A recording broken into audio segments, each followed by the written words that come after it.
Wow. Wow. Well, that's a big win for you. So Yeah. your small steps, your small steps was getting that flyer out there and being persistent. And then you got a big win. And then sounds like it snowballed a little bit. So how many clients do you have now? Now, so I originally had, four, I'm pretty Hmm. sure, but then one of them, we had some difficulties, and, Ah, okay. yeah, we got rid of them.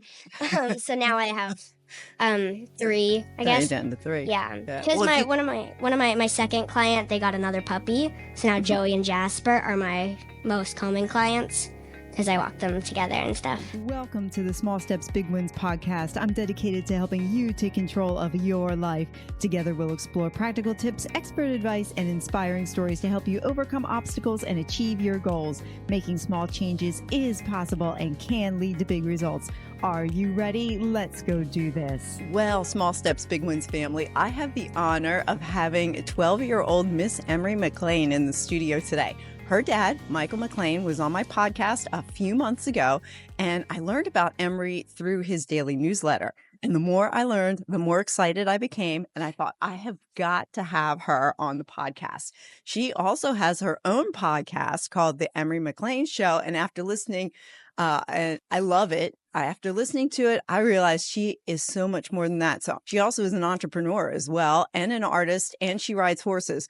Oh my God. So what I'm going to do is I'm going to let her introduce herself. All right. So, Emery, welcome to the podcast. You excited? Yes, I am. Oh, good, good, good. So am I. So let's start with where you're from, where you live now, and how you got there.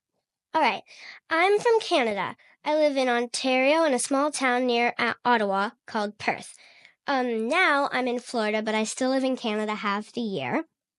We got here during COVID when my school and all my activities got shut down. So we got on a jet and we flew down to Florida. So we've been staying here for 5 months out of the year for probably, I think, 3 or 4 years now.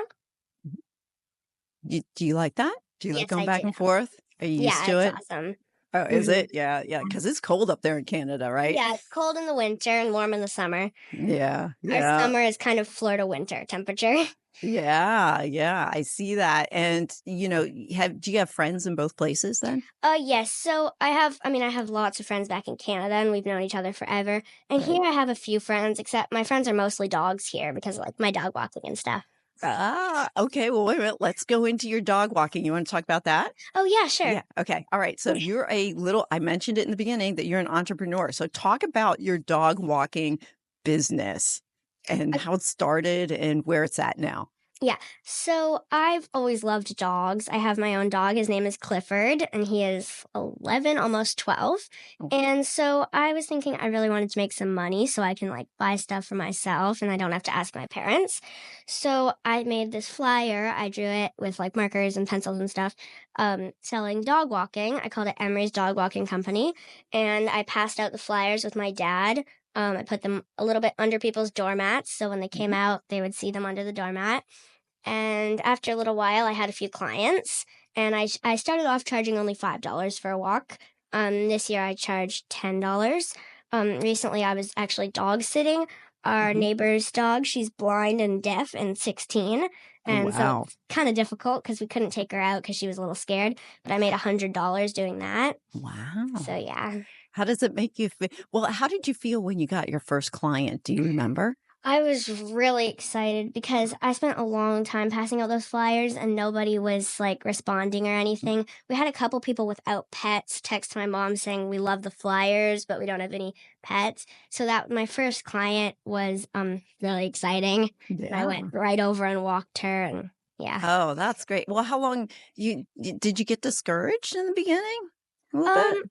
well, yeah, I was a little like, because I was like, this isn't really going to work after like a month of passing out flyers and nobody responding. So I was a little like, this isn't going to work. There wasn't really any point to all this work. But Yeah. Well, so how did the first person reach out? Was it just one day out of um, the blue, so or did you follow up with people? so it was our neighbor from a little bit down the street. And they texted my mom, and I did this package where it's 6 walks for, I think it was $30 at the time. So then they were kind of stuck with me for a little while. And so I went over and walked her, and we'd talked to them a couple times. It was a 2-year-old Samoyed, those really fluffy white dogs, named Daisy, and she was a handful. I had to have my dad help for the first couple walks, Mhm. but we'd seen them before, and I'd given them a flyer. I didn't think I'd actually said to my dad a couple days before, I think I wasted a flyer giving it to Daisy's owners because like they can barely handle walking her. I don't think they'll want me to walk her. Oh, And then like a wow. week later they called my dad. So Wow. yeah. Wow. Wow. Well, that's a big win for you. So Yeah. your small steps, your small steps was getting that flyer out there and being persistent, and then you got a big win, and then sounds like it snowballed a little bit. So how many clients do you have now? Now so I originally had 4, I'm pretty sure, but then one of them we had some difficulties, and Okay. yeah, we got rid of them. So now I have 3, I Now you're guess. down to 3. Yeah, Yeah. because Well, if you- one of my second client, they got another puppy, so now Joey and Jasper are my most common clients because I walk them together and stuff. well, you may grow big enough that you're going to have to start hiring pretty soon. Yeah. Oh, that's fun. Do you have any other entrepreneurial adventures? So yes, I've done some fundraisers for charities and things. Hmm. So my first fundraiser, so Terry Fox is like the greatest Canadian hero. He Hmm. had cancer in his leg and he decided to run across Canada and dip his leg in the Atlantic and then the Wow. Pacific. Wow. So every year schools he died partway through it with cancer, Oh. but every year his goal was to raise, I'm pretty sure, $25 million for cancer research. But every year now, schools have a Terry Fox run where all the kids from the schools knock on their neighbors' doors and ask them to donate, and they'll say, "I'll run 5 miles for Mm. Terry Fox. Will you Hmm. donate?" And people donate. Oh, So nice. I made a video on the end of the dock. My mom videoed it, and she put it on Facebook. And my dad sent out a thing to all his clients, and we raised, I'm pretty sure, 8,000, something Oh, in the wow. big thousands for the Terry Fox Foundation. Wow. Congratulations on that. What did you decide to do? How far did you decide to run to So raise? I ran, I'm pretty sure, like 8 kilometers, because we did so my school always went to this park with a big track, and we'd like run and walk around the track together. And Okay. some people would get further than others by the speed we're going and stuff. So yeah, Yeah. it became kind of a race sometimes with the boys and stuff. But yeah. Oh, fun. Well, tell me about the other entrepreneurial. I don't know if you realize it's entrepreneurial or not. I know that you draw. You love to draw I because we do. were, yeah, I got some. I know you love to draw. You love to draw horses, and I know you sell your horse cards. Tell me a little bit about that. So, just like you said, I've always loved to draw. Like from when I was little, I was drawing horses, always horses. But eventually, I watched this. I'm pretty sure this YouTube video, how to draw a horse, like a long time ago, and then I've just been building on that over the years. And now I've been drawing horses my whole life. But I recently discovered that I could paint because I take art lessons here in Florida Hmm. at the library, and I do sketching. I work on how to draw realistic faces, eyes, noses, mouth, like the structure of the human face, Right. and these little funny monsters that my dad puts the pictures in his newsletter. I've seen them. Yeah. They're But great. so back in Canada, I was taking art lessons too, but I had a different. Took a painting teacher, and she's a really awesome painter. She sells them for a lot of money, so she Hmm. taught me how to paint these horses. And so I have 2 Hmm. paintings. I Hmm. painted one of a horse, just a random horse from a picture, and then I painted my pony Mia. Hmm. So yeah. Yeah. What do you like painting or drawing more? I like drawing because that's just what I do naturally, but I love to paint. It can be a little tedious, like mixing all the colors and stuff, but it's also really fun. And Yeah. it's really satisfying. I mean, drawing is satisfying, but it's like Was kind it of, satisfying for you? just seeing all the colors come together and like make a picture is really cool. Yeah. Have you ever drawn a unicorn? Yeah, when I was younger, I drew unicorns instead of horses like all the time. Yeah. My daughter used she was also obsessed with horses. I know you're obsessed with horses and Yeah. horseback riding. And when she was your age, she also rode a horse and she did horseback riding. She didn't compete like you did. And we're going to talk about that in a few, but she used to love to draw the unicorns. And she, very similar to you, would draw cards. So I know you draw cards Oh and you yeah. also sell them as well. That's the Yeah. entrepreneurial edge. So that's what I was getting at. And Yeah. also, before I forget, I want to buy some of those cards just to let you know. All So right. you've got another client.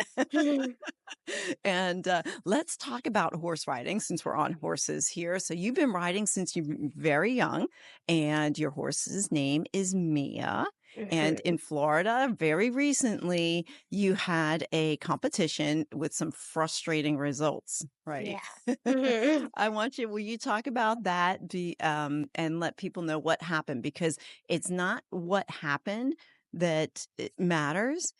I was so impressed with how you handled it. And I want everybody to listen to your story so that they can be encouraged that your small steps led to a big win. So tell us about that experience.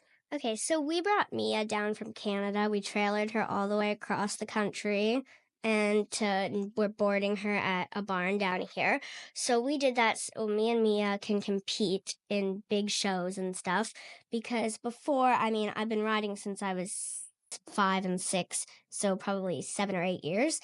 Um but we finally decided to take a step up, raise the standards, and start at leasing a champion show pony with Mhm. a good repertoire of wins. So that's why we trailered her down. So we've done a couple competitions so far. We did some at the Terra Nova Equestrian Center, and our latest show there was a little bit difficult. We had some refusals, and so she stopped in front of the jump, and I fell Mm. off. So that was pretty Ooh, hard because in the yeah. ring, she got a little scared because there's big jumps with like shrubbery and green flowers and plants and stuff all around them. So we had a couple refusals in the ring, and that was pretty hard. But then after that, we got second place. So I was pretty proud of that. Um, and then my latest show is basically an in-barn show at the barn where we're boarding Mia, except lots of people from other barns come in too. So it's in the ring where we train, but other people come too. I actually competed in that show last year with a different pony. She was a baby. She was like 5 years old, and we had some trouble there too. But Mm. so we'd had Mia is since she's from Canada, she's scared of palm trees and like Mm. Florida because they make very different sounds than maples and birches. They make that like palm frond falling. And there's Oh, squirrels in our wow. forest. We call them suicide squirrels because they like to jump from tree to tree and attempt to murder riders. Oh Um, my gosh. so they like to Wow. run across the ring and squeak at us and stuff. So yeah, Suicide squirrel. I yeah, love that. Never heard that before. Well, that's interesting. I wouldn't have thought that the sounds and the creatures up in Canada would be different down in yeah, Florida and that they would affect the horse yeah. and riding. Yeah, Wow. totally. Okay. Because Mia is like not used to those sounds and stuff. Yeah. So we were having a lot of trouble before the show because the one side of the ring is bordered by a little forest, Mhm. and so there's lots of animals in there and palm trees, obviously. And so we were having a lot of trouble there, and one of the lines we had to jump was like on that side. So that week I was having trouble even getting her into that corner. And we had a really hard ride the day before, 2 days before the show. In the other ring, like I couldn't get her into the corner. She was like spooking, and that can be scary and dangerous and stuff. And I tried to walk her into that corner, and she almost dragged me, so I was pretty scared. Oh, wow. But so we Okay. got the grooms to lunge her, so in a circle with the lead in that morning, and we did some work. And luckily, the day was pretty calm. And when we got in the ring, she was just so perfect. We stayed a little bit off the sides, so just to be safe. Yeah. But we got second in our first flat class, so no jumps. And then we got fifth out of like 7 people. So then I was like, this is all right. This is pretty good. But then when the jumping started, I was a little nervous because the wind was picking up. But we did so well. We did 4 classes, and we got first. 4 out of 4. Wow. So we got Good a for really you. nice, colorful champion ribbon for Yeah. our whole class. That was exciting. Well, good Yeah. for you. But there Because was, I go ahead. didn't think the show would really work out. I thought it was going to be really, because I was also a little bit like upset about the last Terra Nova show because I was like, this isn't really working, but That's the one where she refused to jump at one point, right? Yes, at Terra Nova, the big horse show series. That was a Okay. big equestrian center with like people jumping 6 foot, the Grand Prix. Yeah. We talked about it in my podcast. But yeah. Yeah, that's the one where she stopped and you were almost discouraged on that. Talk a little bit how you overcame that. Like, cuz some kids would just give up. So I want you to encourage anybody listening, like because it was really difficult. I was reading the information in your dad's newsletter and I was like, I was really impressed with how you handled yourself and you continued to compete after that where others might have given up. So what was going through your mind? So, like, the first time, when we were training in that ring before the show, we had some trouble with one line, and the second time down that line, she refused, and I fell off, and I landed on the jump. So I was a little, like, nervous about that, so my coach got on Mia and rode her over the line. And so I was really nervous after that, because, like, I mean, if your horse refuses, they can do it again, because I used to ride another young horse named Alice, and she refused a lot, and I had a lot of trouble with her, so I'm a little nervous about refusals and stuff. So I was really worried about that, but we got through it, and that day, but in the show ring, again, there was a big board up with our names on it. It said Emery McLean on Candy Queen, and like that looks awesome, but it makes a whirring sound, and the horses do not think it's awesome.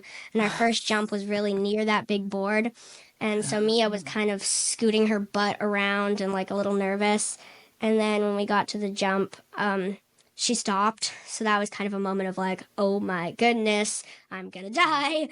But then we were fine, so we looped around and did it again, and she refused again. So 3 refusals and you're out of the competition. So that was not the first thing going through my head then. I wouldn't have minded being out of the competition, honestly, then. I would have liked to dig a hole and buried myself in it and never come out. But so I was like really freaking out then because I was like, she's not going to jump it. She's not going to jump it. But we circled around and did it one more time, and we jumped it, and we jumped the rest of the course, and it was great. But I was terrified the whole time, but that's okay because the next round pulled it together and we got second. Wow. Well, okay. So in that story, extremely impressive. How did you not let the fear get in the way then? Because you mentioned, you said you were terrified a little bit, but you still kept going. Yeah. So I basically thought, I mean, I've fallen off so many horses so many times. And Mia, I know she's not trying to be like that. Like I've had horses that are like not well trained and like they know, but Mia is like a really good horse. She's done a lot of shows and stuff. And so what my coach explained to me after was horses see in black and white, so the dark green jumps look like holes in the ground. So if she doesn't get her striding right, she's worried that if she doesn't make the jump, then we might fall into the jump. So she's actually trying to protect me from falling into the jump. But I honestly, when I was in the ring, I just thought I might as well do this. And like I don't really know exactly what went through my head. I was too nervous to really comprehend any of it. I was really just like, we're going to do this, Mia. Let's do it. Sometimes when we're afraid of things, our brain just actually doesn't remember what's going on. And you just go into autopilot and you just do what you think is the most natural thing to do. So I'm not surprised. Don't be okay that you can't completely answer the question. I was just wondering if you remembered or not. Yeah. But it's still impressive. You still kept going. Small steps, right? You just keep your horse, just keep going there. So I'm really impressed about that. Hey, your mom and dad have a rule for you to participate in horse riding, which can be very expensive and time consuming. Talk about that rule, because I'm curious what that is.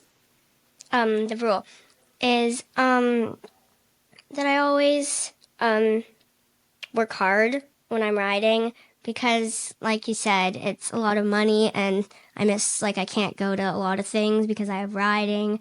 I miss like parties and things because I have a riding lesson and I can't.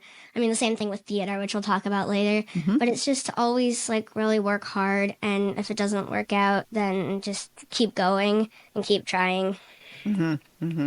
Well, that's okay. That's good. And sounds like obviously you're doing that because you keep competing. So kudos to you. Good job. Good job.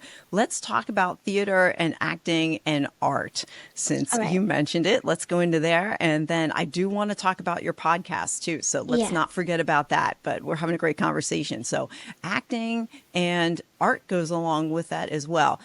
Go ahead. Where do you want to take the conversation? So I'll start with theater, because I love theater. I mean, when I was little, I didn't like to talk to people, but I could sing on stage.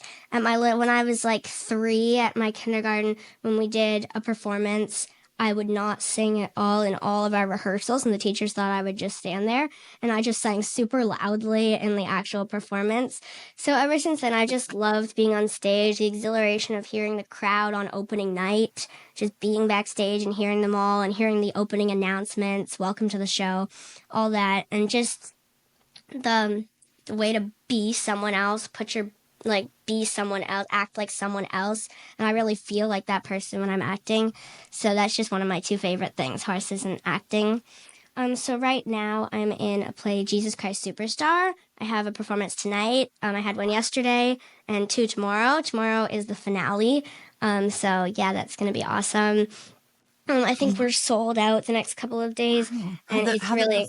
How'd the performance go last night? It was great. Yeah, so I've been sick the last couple of days. Oh, no. So we had performances last weekend. So as soon as those were over, my brain was like, okay, if you're going to be sick now because you have 3 days. So I was sick, so I was a little worried my voice might not be back to normal. But my voice has been pretty good. So I'm just drinking lots of honey lemon tea and stuff. That's the way to do it. Naturally. Yeah, there you go. Now that's the way to do it. So what do you love about acting? Like I said, I just love the exhilaration of being on stage with all those people. I can make a mark on their lives. They might remember that for a long time. Oh. Like, if it's a good performance, it can be really amazing to people watching it. Wow, you are very insightful. As we continue to talk, you have what's called social intelligence. And what that is you are very perceptive to the things that are going on around you. Did you know that about yourself? Kind of. Kinda. Yeah, you know it, but I'm guessing nobody really explained it to you before. But yeah, I can tell when you're talking that you are very aware of the people that are around you. And you talked about the exhilaration of the crowd before you go on stage for that performance. I think to have that awareness, not everybody has that. And so I want to tell you, I said, that's an amazing thing for being 12 years old to actually like be aware of that. What's some things that you've learned through your acting experiences? The director of all the plays I do here in Florida, the Arts Bonita Center for the Arts or something with those words in it, he always gives us a speech on opening night, and it's what sets live theater apart from film and any other kind of performing. Is the fact, he calls it the sandcastle speech, that every performance is like a sandcastle. If you go to the beach and you build a sandcastle, it's going to be awesome. You'll build it, you'll have so much fun, and people will admire that sandcastle, but eventually the water will come and wash it away. And then you can try to build that sandcastle again on another day, but you'll never have the same people building it in the same weather conditions, the same sand, the same beach, and all that. So it will never be the same again. So that's why live theater is so special and different than the film, where it will always be there on TV and stuff. Oh, how does that resonate with you? Do you understand my question when you hear that? Yeah. It's something about just how, like I said, how it really makes it smart, because people know they'll never see anything like it again. Mm-hmm. And as actors, it just makes it so special that it's like something unique and new. And yeah. Yeah. Wow. Tell us about the older performers that move on to the theater colleges after this year. Yeah, so we have lots of older performers, seniors in high school, and they're really great. They have like the lead parts and stuff, like Judas and Jesus and Mary Magdalene and stuff. And some of them are going to NYU, and some of them are going to University in Miami. So I think most of them are actually going to like pursue theater and acting and stuff. And I think they can all make it to Broadway. I forgot to ask you, what's your role in this performance? My role, I am a child, you could say a mob member. Because, like I said, all the major parts are like seniors and juniors in high school and stuff. So everybody's older or tall, and it doesn't help that I'm not very tall either. That's okay. Shortness sometimes does have its advantages. I'm short too. Yeah. You can't tell because I'm sitting here, but yeah. So it's okay. Shortness is a good thing. Do you want to go to Broadway someday? Yes, I would love to do Broadway because like it's really special and stuff too. Yeah. And What's some of your favorite Broadway shows? well, I don't know. I mean, I like Matilda in every way. I love Matilda. They did Matilda because I was Lavender in Matilda a couple years ago, Matilda's best friend. They had some speeches and stuff. That was probably my favorite role, so I love Matilda. There's so many. I would like to see. So I've never seen a Broadway production for real because I've never been to New York or anything. I haven't been to very many states living in Canada. But I have a horse show in a few months in Kentucky. So. Oh yeah, Kentucky's yeah. a beautiful state. I just drove through there. I was in Florida a couple weeks ago. Yeah. And then I drove from Florida and I live in Iowa now. So I drove from there and I went through Kentucky. It's beautiful. Yeah, because in a couple months we'll be there because when we're shipping Mia back to Canada, Kentucky's in between. So we'll fly home and then fly back like a week later. Gotcha. Well, do you take the road trip with Mia or do you fly? No, so someone drives her in a trailer. So there's a big horse trailer with a few other horses. Sure. I don't really know I guess, so what they'll do is they'll take the horses that are going to the show in Kentucky because my barn is going to Kentucky. So all the horses and they'll just bring Mia and then we'll fly up to do the show in Kentucky and then we'll fly back and someone will drive Mia home back to Canada. Gotcha. Are you excited about that? Yeah, I'm really excited. We're also doing the Wellington Equestrian Center show, and that's like a really big show. I never thought I'd do shows that big so early on. That's like Ian Miller, the bronze Olympic champion. He lives across the street from us in Canada. He rode there. We went there probably 7 years ago. I was just little, but we went and we saw Ian Miller ride there and stuff. And it's a beautiful place. They've got statues and stuff. And so there's all different levels. I won't be riding with Ian Miller or anything, but I'll be doing the short stirrup. I remember taking my daughter to horse events that we lived in Pennsylvania at the time. And they used to have the farm show and you go see the horses and they perform and stuff. So it's a lot of fun. Yeah, it was a lot of fun then too. Let's talk about your podcast. Okay. I'm so excited about that because like we're doing a podcast, right? So your podcast is called the Emery McLean Podcast. I love it. What made you decide to start a podcast? I don't really know. I've heard my mom always listened to podcasts and I heard lots of podcasts. And then I heard Mr. Dan's son John's podcast, and then I realized if John can do a podcast, so can I. And then I said to my dad, "Can I do a podcast?" And then he arranged it with Mr. Dan, and I started my podcast last year. Nice. And then so it's really progressed now, and yeah. I've listened to a couple episodes, and you have very interesting titles. You have titles like "What Are You Thinking?" Another one is I interviewed a weird caveman. Love that one. And then I definitely listened to the one where the title was Whoop, Whoop, There Goes Gravity. I think it's Whoops. I missed. Whoops, There Goes Gravity. And another one was Emery's favorite thingamajigs. Love it. Where do you get the inspiration for your podcast topics? Well, I mostly get it from like daily life.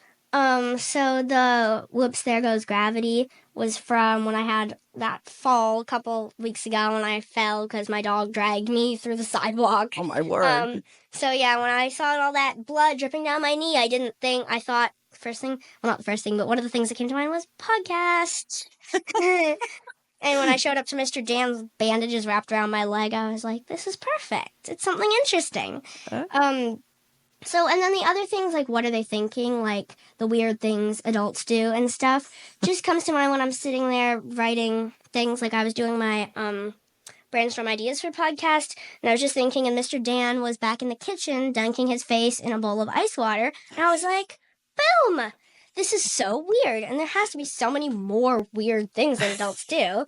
So people will love to hear about that. Yeah, I did. And they're short little snippets, and I love listening to it. The titles alone are interesting. Do you ever think maybe at some point for your podcast you'll go into interviewing people, like what we're doing now? Yeah. So I'm interviewing the mayor of Naples in a couple weeks. Tell us about that story too. So what That's an happened interesting was story. there's this coffee with the mayor every month where at town hall or city hall or whatever. I'm used to living in a town. City hall, she is there with like people can come and like see the mayor and like talk to her and ask her questions and stuff. So there's like muffins and tea and coffee and stuff. And so me and Mr. Dan, like that's a great homeschool experience to get to go and meet the mayor. So we drove over to see her. And I was telling her about my podcast, and she asked if she could be on it. And then I was like, yes, this is perfect. So then we followed up with that, and we sent her an email asking her if she was available to be on my podcast. And she said yes. So the date is set, I think, next month. Oh, yeah. exciting. Well, you'll have Yeah. to let me know how that goes, okay? Yeah. Because I want to know how that goes. And I will definitely listen to that when that comes out. That's exciting. Yeah. So How I've did it had make you feel when she did that? I'm excited to get to Yeah. interview the mayor. Like that'll be really cool to have on my podcast. What kind of questions would you ask her? So we had a little blueprint right now. Mr. Dan wrote the questions because I didn't really know anything about this blueprint. But it would be things like, what's it like being mayor? Do you love being the mayor? That's like the number one question. How did you get into politics? That kind of thing. Mm-hmm. It would be kind of interesting Yeah. for people All to good hear questions. behind the scenes of City Yeah. Hall and stuff. Like how the mayor's, like what she does, how it works. Yeah. What other guests would you like to have on? Have you thought about that at all? I thought. So, like I said, I've interviewed Mr. Dan, the weird, crazy caveman, and I've interviewed John before. So I'd like to interview. Someday I'd like to interview Taylor Swift. Oh, there we go. That's your But, dream yeah. guest. Yeah. Us podcasters, we all have those dream guests. Yeah. Oh, good for you. Now I ask a question of just about all my guests, and the question goes like this: what is one thing that you thought would be hard about having a podcast but wasn't? And then what was one thing that you thought would be easy but wound up being really hard?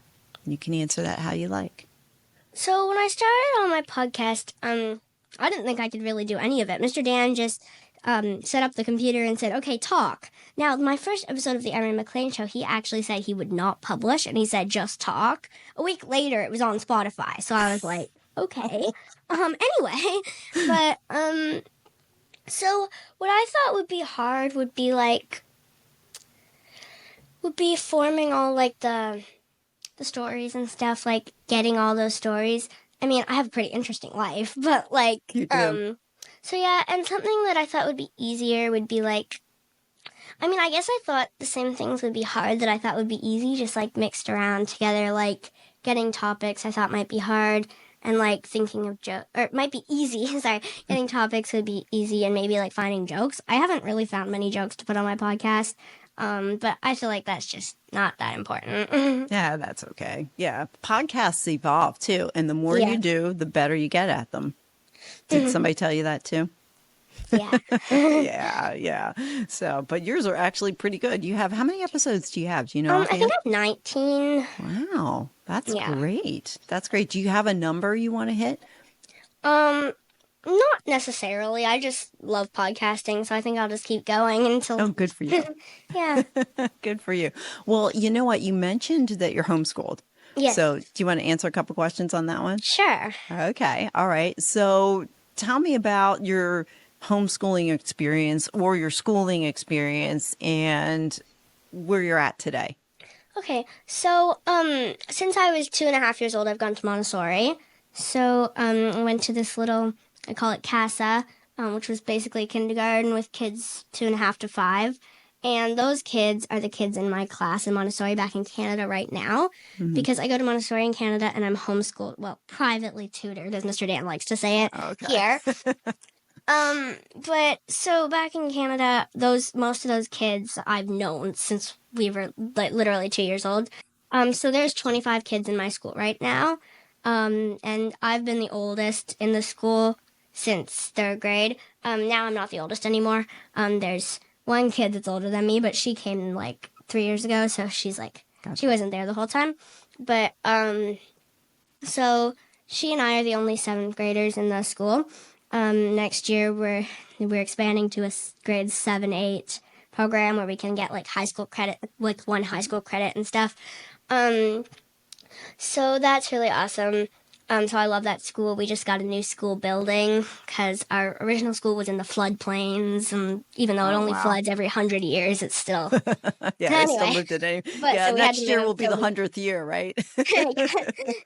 So we bought a house, and we've been the last year turning it into a school and stuff. Nice. So here, when we first came to Florida, I went to another Montessori school called Montessori Academy of Naples, and it was less orderly than my school back in Canada. Kids running around, jumping on tables, and screaming at the teacher.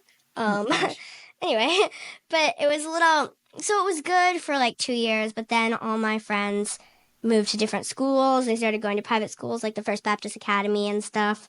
So, I decided I didn't want to go there with all the boys that I'd been there with that liked to fish with staples and string when the teacher's trying to tell them something.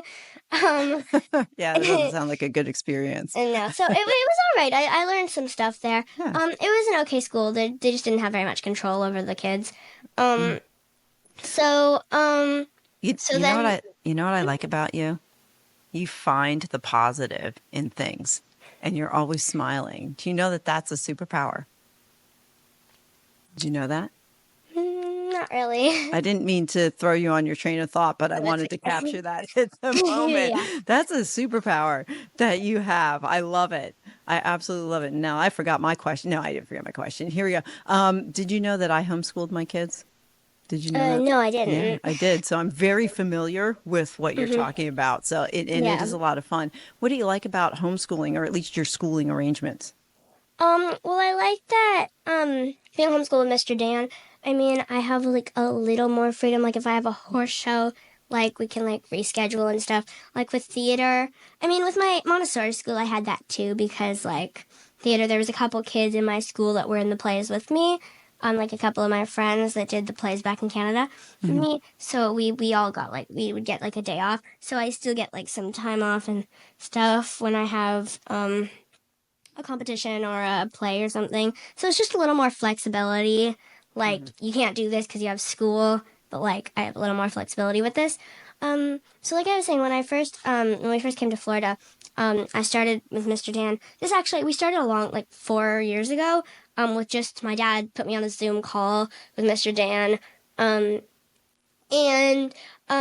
didn't know how to skip count, which is Mr. Dan's basically his biggest thing, which is counting by numbers like 9, 18, 27, 36, 45, counting by your 9s, counting by 8s, 7s, all those numbers.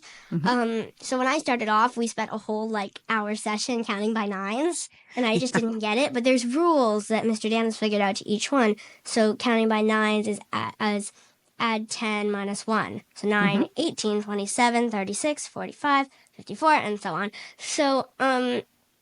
So I didn't really understand that the first lesson I had, and I didn't see Mr. Dan for a long time after that. But then when we came to Florida, I had a couple, like, sessions with Mr. Dan, and we worked on math, and we did skip counting and prime factorization and stuff like that. So we were really, for the first year, just working on skip counts and stuff like that, like Mr. Dan's own things. Like, I started on the 3s, and I didn't really know how to count by 3s. Like, I could figure it out, but, like, it wasn't, like...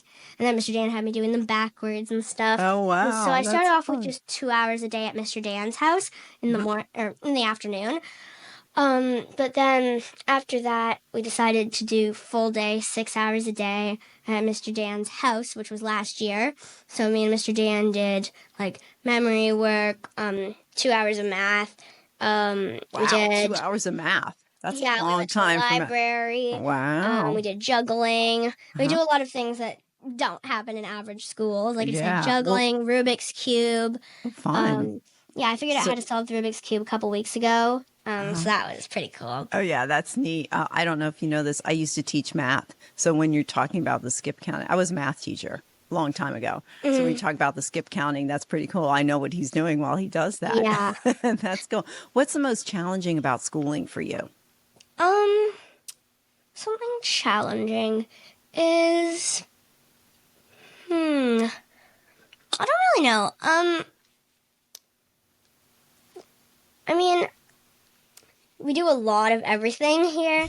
Like, in Canada, it was like 20 minutes of math. So, like, it just, when we first come, it takes some transition getting used to.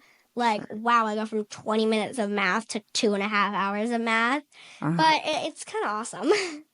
Well, see, you have the right mindset on that. Yeah. As far as Yeah. facing challenges go, any Yeah, kind and of I wasn't used challenges. to homework when we first got here, so that was a big struggle because Mr. Dan gave me homework at the start on the weekends and stuff, and so I had trouble with that. But then, How do you right feel when I was about getting the homework? hang of it, he decided I suddenly didn't need homework anymore, which is awesome. Oh, that's good. But anyway, yeah. Yeah, but if you're doing 2 hours of math a day, you don't need homework. Exactly. So now So we do that's sometimes good. less than 2 hours, like an hour and a half, but still we do lots of math every day. Yeah. Um, Do you like math? Well, what's your favorite? Let me ask you this. What's your favorite subject? my favorite subject has always been art. Okay. Because, You can find math in art. Did you know yeah. that? Yeah. Yeah, we I did this thing bet. called math art where it was like calculate along the line, and then we like figured out drawing a picture with math art and stuff at my school. But what was I gonna say? With Mr. Dan. Oh, another thing I do with Mr. Dan in my day is jump rope. We're really big on that. I do about so I used to do 1,000 jumps every day. So with my jump rope, so like 1, 2, 3, Yeah. 4, all the way to 1,000. But now we only do like 500. And once a week we go on a bike ride around Naples, a 5-mile bike ride. Oh, fun. And then I have to do extra jump rope because I apparently didn't get enough exercise biking. Oh my goodness. So yeah. Well, that's Yeah. fun. What's your favorite sport then? Well, I guess horseback riding is your Yeah. favorite sport. What's the next one in line after horseback riding? My next sport in line. Let's see. I like pickleball. I like hockey. I like. I mean, most of my life revolves around horse riding. So, because I used to play Okay. hockey because my dad was owner and coach of the Perth Blue Wings, a hockey team. But as I started having more and more riding and theater stuff, I barely have time to fit both in because I've missed a lot of riding lessons for theater because my rehearsals are like 6 to 8 hours sometimes wow. during tech week because the week right before we have to get the lights and everything and run the play. So like I missed a lot of Makes lessons sense. then and stuff. That makes sense. So I usually close my podcast with 3 questions, but since you also have a podcast, I am going to ask you your Emery Loves rapid fire questions first before I go to mine. Are you ready? Yes. You ready? All right, here we go. What's your favorite restaurant? Grouper and Chips. It's a little hole in the wall, small, cute. Love it. My waitress always gives me candy. It's awesome. That's in Naples, I take it. Yeah, it's a little. It was on Diners and Dives or something, that TV show. But so it's really awesome. It's like a fried fish kind of place, and it's not even the food that I love. I just love it in general. The atmosphere. Yeah. Yeah. I go to some places like that too. What's your favorite meal? Favorite meal? I don't really have a favorite meal. It kind of depends on the day. Like, yeah. Spoken I've had a lot like of a people ask true me young that, lady. Spoken like a true young lady. 'Cause my favorite meal changes too. What's your favorite color? My favorite color is purple. I like lavender, like the flower kind of. Yeah. Hockey or pickleball? Which one? I think. I'm gonna say hockey, maybe. It actually, that one kind of depends on the day too, because I like to play pickleball, but I like to skate. Like I like to skate, but I like to play pickleball. Yeah, that might be a hard one then. Yeah. Who is your favorite music artist? Taylor Swift. All right, yeah, and she's going to be coming on your podcast. We'll just think about that and put that out there. So maybe she'll actually listen to this, and she's going to come on the Emery McLean podcast. What's your favorite dessert? My favorite dessert is probably ice cream. I love Kilwin's, which is a ice cream place in Naples. We actually have one here in Iowa. Yeah, it's pretty Killen's awesome. too. Yeah, it is a neat place. What's your favorite quote? Favorite quote? I like the quote from some guy, I don't actually know his name, is everybody thinks they have the best dog and none of them are wrong. That's a great quote. 2 more questions. What's one difference between your mom and dad? There's a lot of differences between that. I mean, like, What's the first one that comes to podcast with mind? them. But one difference is, one difference between my mom and my dad is that they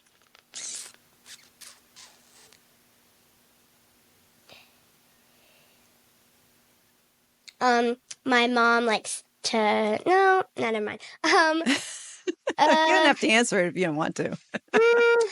There's just so many. I'm sensing a future podcast episode from you on the difference between my mom and Oh, there dad. already is one. Oh, there is one? Oh, Yes, okay. there I is I one. missed that title then. Yeah, that was one from last year. Ah, So okay. yeah, there's a bunch of differences. I don't really know which one right now. Okay, that's fine. Last one. What 3 things do you want to be when you grow up? When I grow up, I want to be an actress, a professional equestrian, so horseback rider, and an artist. Oh, perfect. And I have no doubt you will be all 3 in some capacity. All righty. Are you ready for my 3 questions? Mm-hmm. All right, let's go. Will you please share a book that you really love reading and why you love reading it? All right. So I have a lot of favorite books. So one thing is I listen to audiobooks, and I listened to them all the time long before I could read, when I was just a toddler, because my mom always loved audiobooks, so she played me audiobooks, and now I listen to probably one a week, and I listen to them when I do everything, when I draw, when I do everything, I listen to audiobooks. So my favorite book is probably an audiobook. I mean, I loved The Mystic School for Music Craft, which was like it was about music, basically, but it was like the music was like magic, so like they could perform spells with it. But I actually loved how in the audiobook they played like the music with it. So like the girl was like a flutist, so they actually played the music she was playing. And I also loved The School for Good and Evil. I'm actually re-listening to that right now. It's a series. It's a little mature because lots of stabbing people. Yeah, because in the end it gets because they're like magic and stuff again. Why do you like listening to those or listening to those books? What's appealing about them to you? I honestly don't really know. I just love audiobooks. I guess I like that it kind of like occupies one part of my brain while the other part does something else. Ah, okay. So I've always been able to like do other things while I'm listening to audiobooks and music That and makes stuff. sense. So yeah, That I just makes like that I sense. can hear. And when I hear someone else's voice like narrating, it like helps, because when it's my voice, I mean, it's so great, but it's like still me, not someone else. Like I can actually imagine that person is that, and I can just picture it without seeing words and stuff. Oh, that makes sense. That makes sense. My second question is, what is one question or topic you wish I would have asked about, and how would you have answered the question or expanded on the topic? Well, I think you hit most of my topics, actually. Well, that's okay. That's an answer yeah. too. That's fine. And you know what? I have adult podcast guests that give the same answer that you just gave. So it's no problem there. So, and as we close, what is one small step that someone can do today that's going to help them change their tomorrow? Let's see. Something that's always a good thing to start off your day is making your bed. Like my dad says. I mean, my dad has made me make my bed every day since I was little. So he says it's the first accomplishment of the day. So it's always like, and if you don't, and then it looks messy, and then when you get into bed and at night, then it's all you have to deal with that. So I think that's a good step in the morning, to always make your bed. I mean, one of my dad's clients has a bed that makes itself. It blows air into the sheets, which makes the bed. Interesting. I didn't know that was a thing, but anyway. I didn't know that was a thing either. I learned something new today. Yeah. Oh, that's great. Well, Emery, thank you so much for the gift of your time. I had a lot of fun. I hope you did too. Yes. Thank All you. right. Perfect. Yeah. Oh, you're welcome. Thank you for taking the time out to talk to me. All right. Bye. Bye. Thank you for listening to another episode of the Small Steps, Big Wins podcast. I value your time with me, and I seek to make every moment count. In order to make lasting change in your life, listening is usually not enough. So I want to ask you, what practical steps are you going to put into action today as a result of listening to this podcast? Remember, any step, any action, no matter how small, starts your journey to a big win.